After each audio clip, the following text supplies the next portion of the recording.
তোমার নাম কি? এমডি সৈরভ। তোমার গলা কতদিন ধরে খারাপ? 2 বছর। 2 বছর, আচ্ছা।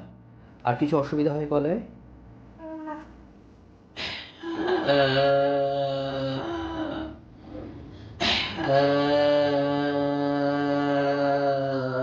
এক্সেলেন্ট। আবার তোমার নাম কি? আমার নাম সোহেল হক। তোমার বাড়ি কোথায়? আমার বাড়ি সোনাপুর। তোমার গলায় কি সমস্যা ছিল আগে? আমার গলা আগে পাতলা ছিল।